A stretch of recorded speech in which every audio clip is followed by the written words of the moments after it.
cherches à convaincre les investisseurs, tu fais peut-être partie des 90% des entrepreneurs qui se font refuser ou alors rejeter encore et encore. Dans cette vidéo, je vais te donner les 10 raisons principales pour lesquelles les investisseurs ne financent pas ton projet. Et surtout, comment y remédier. Reste bien jusqu'au bout, car la 7e raison est celle qui change tout dans une levée de fonds.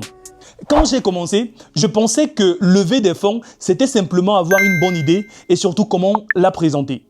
La vérité, j'ai pris des noms en série. Mais ces refus m'ont aidé à comprendre ce que les investisseurs veulent réellement. Et aujourd'hui, je vais te donner ces clés pour que tu puisses gagner du temps. Alors, pourquoi les investisseurs refusent-ils 90% des projets? Voici les 10 raisons principales à connaître. Alors, la première raison, c'est juste le fait de ne pas avoir un business model clair. Ça, c'est la première raison.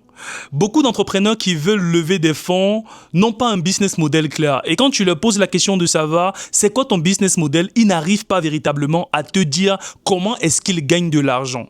Le comment, c'est ce qu'un investisseur recherche. Il ne veut pas de la spéculation. Il ne veut pas ici les chiffres uniquement, mais il veut aussi le comment. Et ça, c'est quelque chose de capital quand tu veux lever des fonds. Sois prêt à expliquer le comment.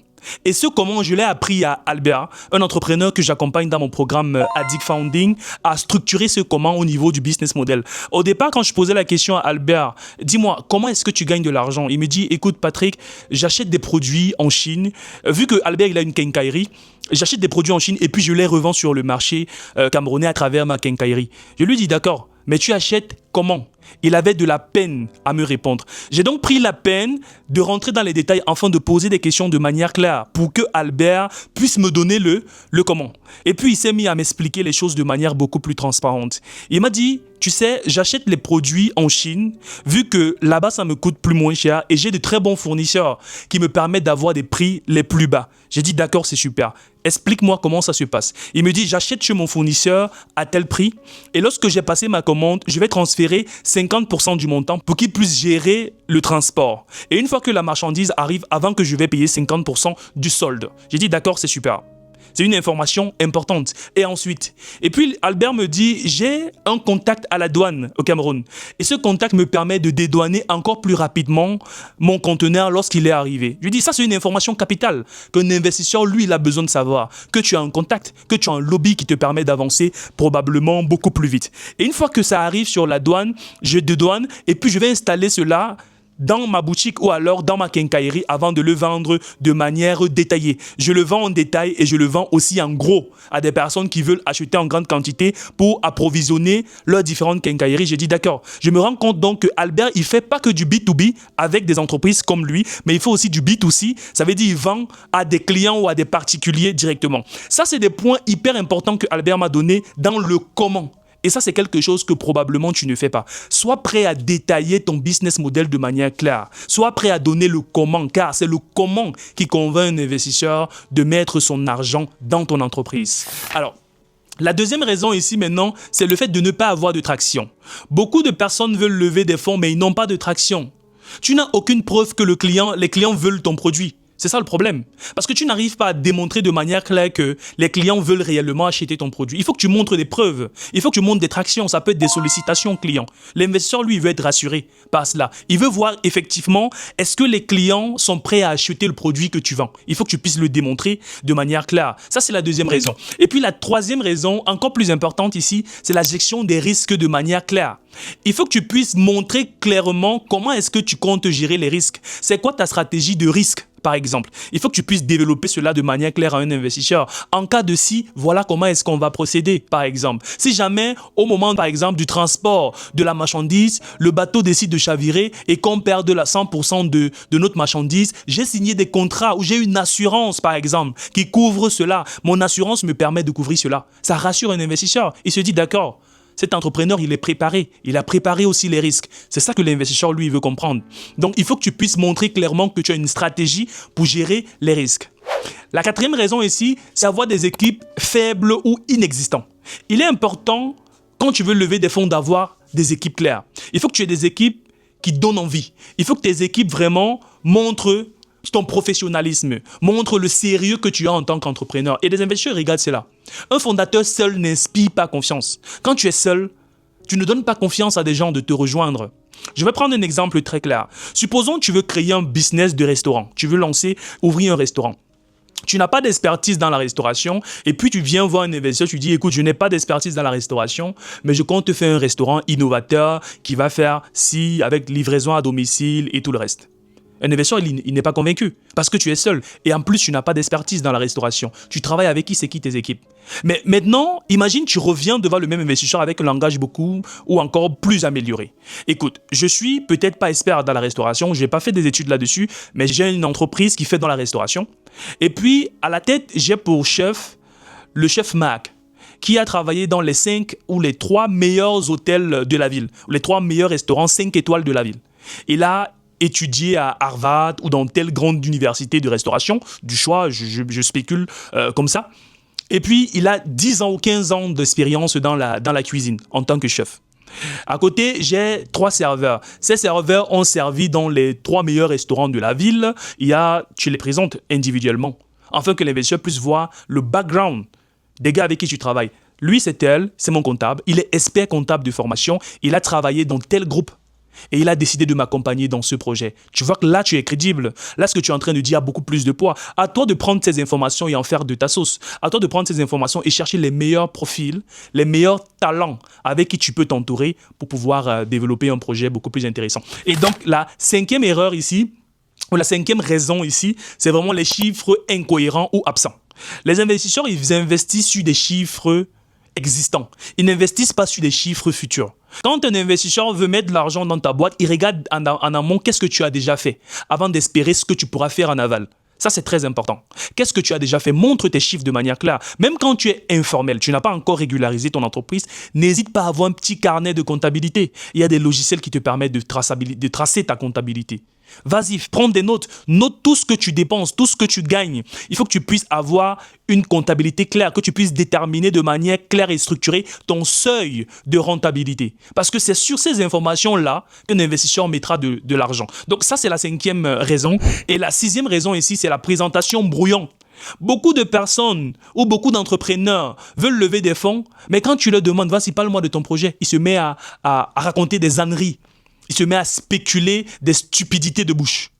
Un investisseur, il investit aussi en fonction de la forme. C'est quoi la forme? Comment est-ce que tu présentes ton projet? Comment tu me donnes envie de mettre de l'argent?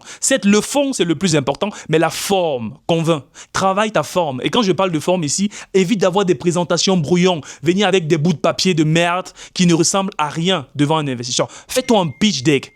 Prends la peine de structurer un pitch deck qui donne envie. Un pitch deck clair. J'ai créé une structure qui s'appelle Ipsmeo. De manière claire, ça te permet d'avoir un pitch deck hyper convaincant. D'années d'expérience, j'ai pu comprendre ici quels sont les points les plus utiles qu'un investisseur recherche. Quels sont les points les plus importants qu'un investisseur veut écouter dans un projet. Et je l'ai structuré avec une schématisation claire qui s'appelle Ipsmeo. J'ai fait une vidéo là-dessus. Elle est juste là. Après celle-ci, tu peux juste cliquer et aller la regarder. La 7e raison aussi, c'est une taille de marché trop petite. Quand tu veux investir ou quand tu travailles sur un projet et que la taille de marché est très faible, un investisseur ne voudra pas mettre son argent dans une taille de marché qui est faible. On veut mettre de l'argent dans des projets qui ont la possibilité d'être scalés. C'est ça qu'un investisseur, lui, veut. Est-ce que le projet sur lequel tu travailles,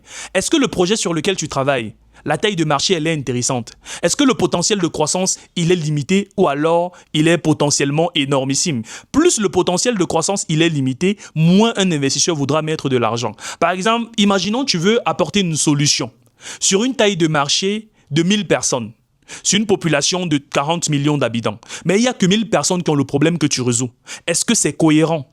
Est-ce qu'un investisseur voudra mettre de l'argent pour apporter une solution à 1000 personnes sur une population de 40 millions? Ce n'est pas cohérent. Donc, il faut que tu puisses affiner le projet afin qu'il soit mass market. Ça veut dire le plus accessible pour toute personne lambda possible. C'est lorsque la taille de marché elle est plus grande qu'un investisseur se dit « Ok, je pense que je vais récupérer mon argent. Je pense aussi que je pourrais faire éventuellement beaucoup de bénéfices de manière pérenne. » La 8e raison ici, c'est le fait de ne pas avoir un alignement clair avec les investisseurs. Quand tu veux lever des fonds, il est important de définir c'est quoi ma cible, c'est quoi mon profil d'investisseur, vers qui je me tourne pour aller lever l'argent que je recherche. On ne lève pas l'argent avec n'importe quel investisseur. C'est important de définir ta cible. Parfois, tu vas aller parler à un investisseur qui n'est pas intéressé par le secteur d'activité dans lequel tu travailles. Détermine déjà quels sont les investisseurs qui sont intéressés par l'agroalimentaire. Quels sont les investisseurs qui sont intéressés par la transformation de produits. Quels sont les investisseurs qui sont intéressés par le digital. Quels sont les investisseurs qui sont intéressés par l'énergie renouvelable. Quels sont les investisseurs qui sont intéressés par la santé. Ce n'est qu'en faisant ça que tu pourras éventuellement te présenter devant les meilleurs investisseurs et tu pourras éventuellement lever le financement que tu recherches. La 9e raison ici, c'est le fait de ne pas avoir de sortie claire. Lorsque tu as un ROI flou, ça fait peur aux investisseurs. ROI qui veut dire Return of Investment. En français, retour sur investissement. Un investisseur, lui, il veut être certain qu'il pourra récupérer son argent, qu'il pourra faire retour sur investissement. Et il faut que tu puisses déterminer ou démontrer à un investisseur qu'il peut retirer son argent. C'est quoi le mode de sortie de son capital? Il t'a confié ces 10 millions, il t'a fait confiance déjà. Comment il les récupère? Au bout de 6 mois, est-ce qu'il sera capable de les récupérer? Du moins, c'est une partie. S'il a besoin de faire une sortie d'argent, est-ce qu'il y a des possibilités dans ce sens? Est-ce que tu as mis des possibilités dans ce sens pour qu'il puisse récupérer son capital? Est-ce que tu as mis des possibilités pour qu'au bout d'un an, il puisse retirer du moins 30% de son capital s'il est dans une urgence? Il faut que tu puisses le démontrer. Il faut que tu puisses le mettre sur la table de manière claire. Donc, un investisseur, il veut être sûr qu'il pourra récupérer son argent au moment opportun. La 10e raison ici, et le plus important, c'est le manque de conviction personnelle. Si toi-même, tu n'y crois pas, personne d'autre ne croira en ton projet. Donc toi, déjà, en tant que porteur du projet, tu dois avoir une conviction certaine. Tu dois être sûr que ton projet va marcher. Ce n'est qu'en étant sûr qu'un investisseur, lui aussi, pourra donner du crédit et de la confiance en ce que tu fais. Et il sera prêt par derrière, donc, à mettre de l'argent dans ton projet. Donc, si toi aussi, tu es chef d'entreprise, tu as déjà un projet qui marche, tu l'as déjà développé, tu génères déjà un bénéfice d'au moins 500 000 francs CFA tous les mois, tu veux lever des fonds pour scaler, tu galères, c'est difficile, le sentiment de frustration, de stagnation est quotidien chez toi, tu veux lever des fonds pour enfin scaler, clique sur le premier lien qui est dans la description, réserve un audit gratuit de 30 à 40 minutes avec moi ou un membre de mes équipes. Pendant cet audit, on prendra la peine de développer une stratégie assez claire pour t'aider à lever un minimum de 15 millions au bout de 90 jours. Donc, clique sur le premier lien dans la description et on va se retrouver de l'autre côté. Aussi, si la vidéo t'a été bénéfique, la valeur que je t'ai donnée t'a été utile, n'hésite pas, mets juste un like, ça fera du bien, ça permettra à l'algorithme de comprendre que le contenu qu'on donne ici est un contenu qualitatif. N'hésite surtout pas à t'abonner et activer la cloche de notification afin que les prochaines vidéos, l'algorithme ou alors YouTube puisse te signaler que j'ai posté une nouvelle vidéo. Et surtout, on ne s'arrête pas là. Clique sur cette vidéo car ici, je te donne encore plus de valeur. Peace out.